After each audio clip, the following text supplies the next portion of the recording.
नमस्कार, मैं हूं संजय शर्मा। आप देख रहे हैं 4 PM न्यूज़ नेटवर्क।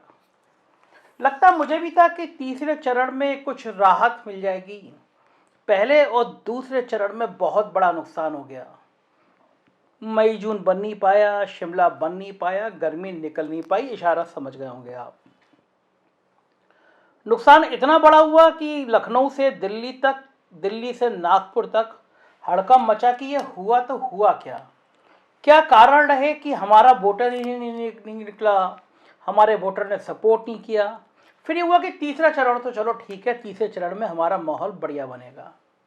आज सुबह से मैं बैठा और मैंने लगातार कई जिलों में, एटा में, फिरोजाबाद में, हाथरस में, कन्नौज, फर्रुखाबाद, इटावा, कानपुर में, कानपुर देहात में, जालौन में, ललितपुर में, हमीरपुर में, तमाम जिलों में मैंने फ़ोन किया। जो मेरे पत्रकार साथी हैं उनको फ़ोन किया। और नौकरशाह मेरे अच्छे मित्र हैं, मतलब वो भले ही सरकार के लिए काम करते हैं लेकिन इस तंत्र से दुखी हैं, तो मुझे वो बताते रहते हैं कि हालात क्या चल रहे हैं। बस इस शर्त पर बताते हैं कि उनका नाम नहीं आना चाहिए। तो आजकल सब व्हाट्सएप कॉल करते हैं और फीडबैक लेते रहे। तो आज मैं सुबह से, मैं दिन में वीडियो को इसलिए नहीं बना पाया, मैं दिन भर आज इस काम में जुटा हुआ था, नेटवर्किंग कर रहा था कि मैं हालात क्या हैं, क्योंकि ये तीसरा चरण बहुत इंपॉर्टेंट है। 16 ज़िले हैं, 59 सीटें हैं और बीजेपी ने यहाँ पे 55 प्रत्याशी दिए हैं। 3 अपना दल को दिया है, 1 निषाद को दिया है। समाजवादी पार्टी ने 58 प्रत्याशी उतारे हैं, 1 लोकदल को दिया है। कांग्रेस ने 56 दिए हैं। यही वो सीट है जहाँ पे अखिलेश और शिवपाल के लिए कांग्रेस ने कुछ उतारा, कोई प्रत्याशी दिया नहीं है। कन्नौज में भी 1 छोड़ दिया सीट।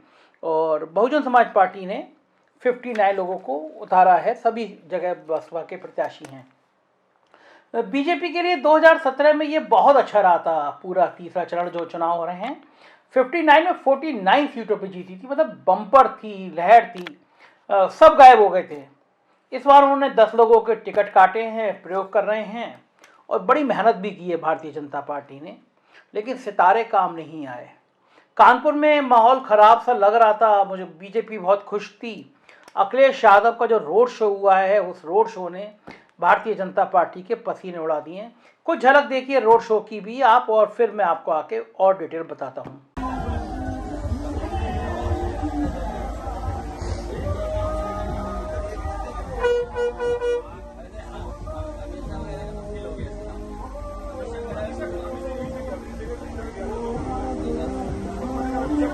अब बात करते हैं तीसरे चरण की। जो जिले हैं वो हाथरस, फिरोजाबाद, एटा, कासगंज, मैनपुरी, फर्रुखाबाद, कन्नौज, इटावा, औरैया, कानपुर देहात, कानपुर नगर, जालौन, झांसी, ललितपुर, हमीरपुर और महोबा हैं।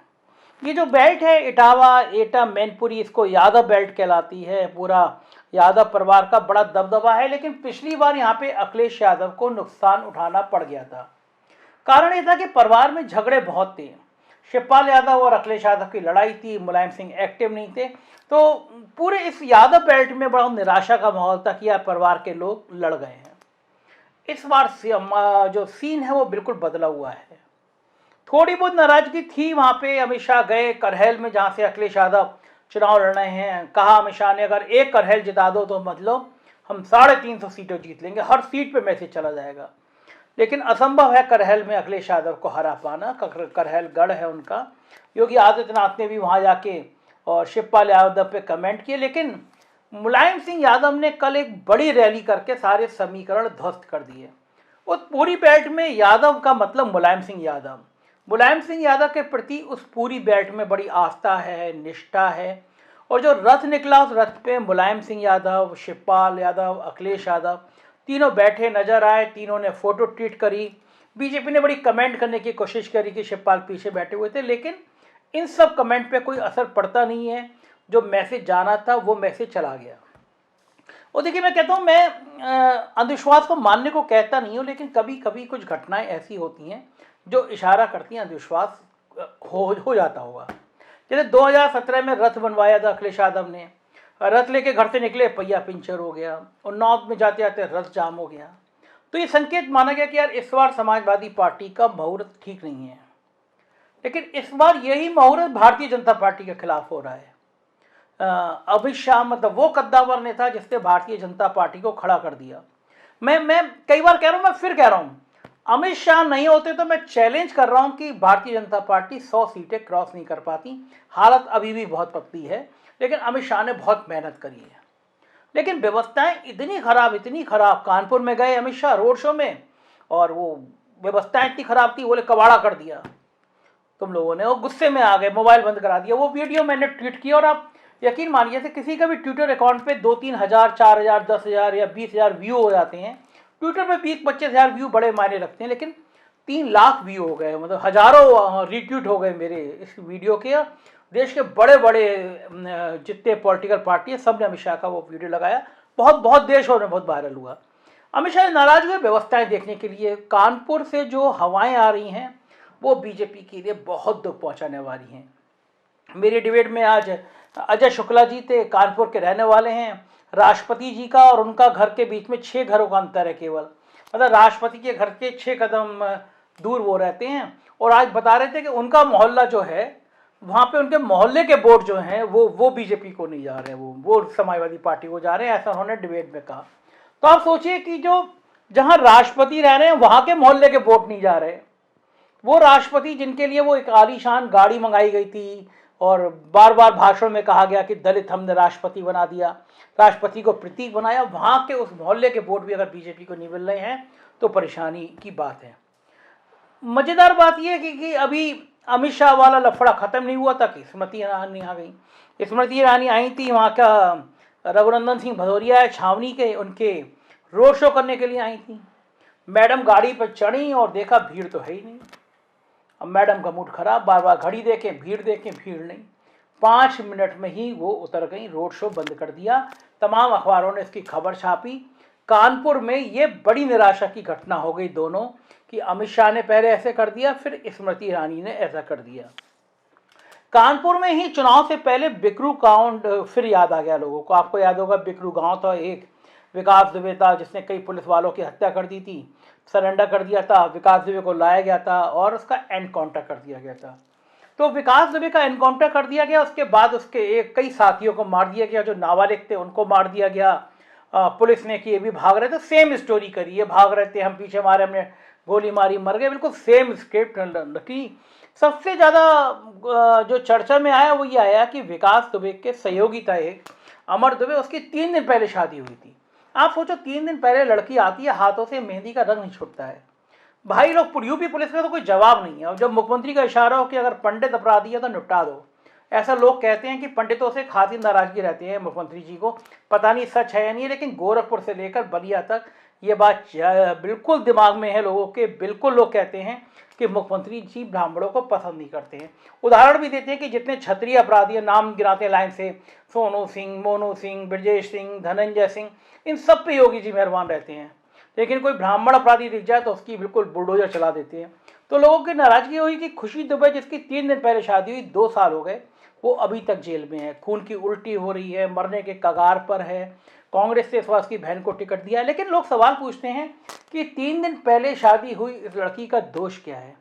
तो ये मुद्दा भी पूरे इलाके में बहुत ज़्यादा मुसीबत पैदा कर रहा है बीजेपी के लिए। और उधर हाथरस में एक दलित लड़की के संग बलात्कार हुआ। बलात्कार करने वाले क्षत्रिय जाति से ताल्लुक रखते थे। पूरी सरकार बचाने में जुट गई उस अभियुक्तों को। मतलब यह आलम हो गया था कि बड़े से बड़े अफसर ये साबित कर रहे थे कि लड़की के संग तो रेप हुआ ही नहीं है। बिल्कुल गलत कहा जा रहा है, लड़की के संग रेप नहीं हुआ है। और नतीजा ये है कि बाद में सीबीआई को जांच हुई, सीबीआई ने पाया कि रेप हुआ था, और वही 5 लोग अभियुक्त थे। वो उस लड़की की लाश को जिस तरह रात के 2 बजे इस तरह फूका गया जैसे कोई जानवर भी नहीं फूकते, ये बात बहुत ज़्यादा चर्चा का विषय बनी हुई है। और ये हाथरस वाली पूरी बेल्ट, इटावा, एटा, मैनपुरी से लेकर बुंदेलखंड में भी ये बात है दलितों के मन में कि यह सरकार दलितों के साथ न्याय नहीं कर रही। हाथरस की घटना बार बार याद कर रहे हैं। फर्रुखाबाद के आसपास का जो इलाका है, वहाँ पे कन्नौज और फर्रुखाबाद में आलू बहुत होता है। बात हुई थी सरकार की, पिछली बार जब सरकार आई थी कि हम यहाँ पे आलू की बड़ी बड़ी फैक्ट्री लगाएंगे। पूरा बर्बाद हो गया फर्रुखाबाद और कन्नौज का किसान। आलू की कोई खरीद नहीं हुई, आलू फेंकना पड़ गया, आलू सड़ गया, लेकिन कोई पूछने वाला नहीं था। उधर झांसी, हमीरपुर, महोबा, कन्नौज, फर्रुखाबाद, इन जिलों में बहुत सबसे बड़ी जो समस्या आ रही है वो है आवारा पशु।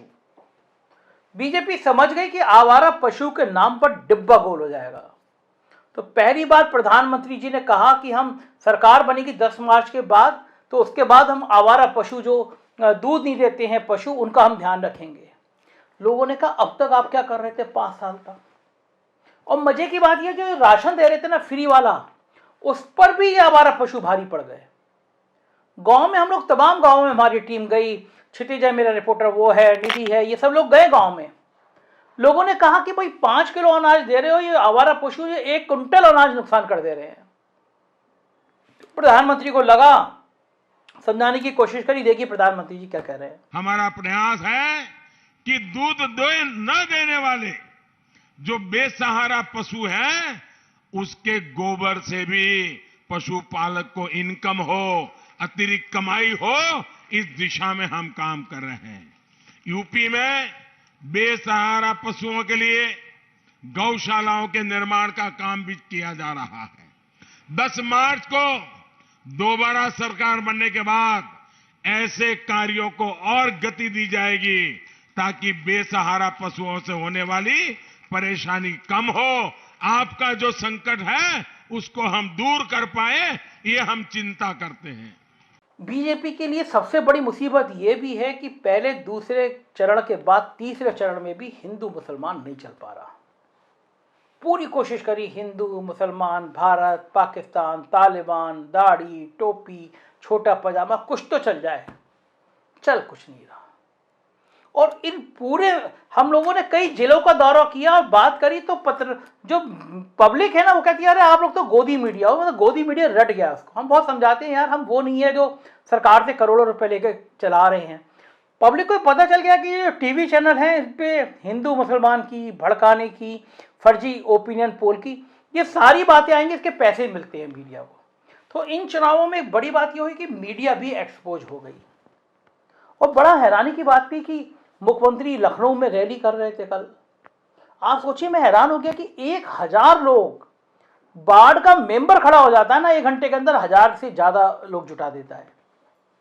बुलडोजर की रटी रटाई कहानियां बोल रहे हैं मुख्यमंत्री जी, पब्लिक जाने लगी। देखिए जरा 1 मिनट का वीडियो। ये प्रदेश भर के जितने भी बुलडोजर थे सबको अभी से मैंने मरम्मत के लिए काम पे लगा दिया। मैंने कहा 1 महीने, अगले 1 महीने के अंदर इनको मरम्मत करके ठीक करो। इनकी आवश्यकता 10 मार्च के बाद पड़ेगी। और भाइयों बहनों, अब तो इस बुलडोजर पर हमने आर्टिफिशियल इंटेलिजेंस का भी एक उपकरण नया लगा लिया है। ढूंढ करके माफियाओं को ढूंढो और निसंकोच एक हाथ पर विकास की छड़ी और दूसरे हाथ पर बुलडोजर का स्टीयरिंग लेकर के पूरे प्रदेश के अंदर घूम पड़ो। हर जगह से खबर मिल रही है कि मुख्यमंत्री की सभाओं में भीड़ नहीं हो रही है, नेता गुस्से में आ जा रहे हैं और लोग हैरान हैं कि आखिर हो क्या रहा है, भीड़ आ क्यों नहीं रही। अखिलेश यादव के रोड शो में इतना जनसैलाब कहां से आ जा रहा है जो इनकी यहाँ भीड़ नहीं आती। उस पर फिर आज जेपी नड्डा की जवान फिसली और पता नहीं कौन कौन सी कहानियां बता गए कि वो लश्कर तोयबा और उसका चीफ और शाहजहाँपुर, लोग उनको ट्रोल कर रहे हैं, मजाक उड़ रहे हैं। लीजिए लगे हाथ जेपी नड्डा को भी सुन लीजिए। और इंडियन मुजाहिदीन नहीं, लश्कर तोयबा, इनका कमांडर इन चीफ शहाबुद्दीन पकड़ा गया और शहाबुद्दीन के खिलाफ केस चला।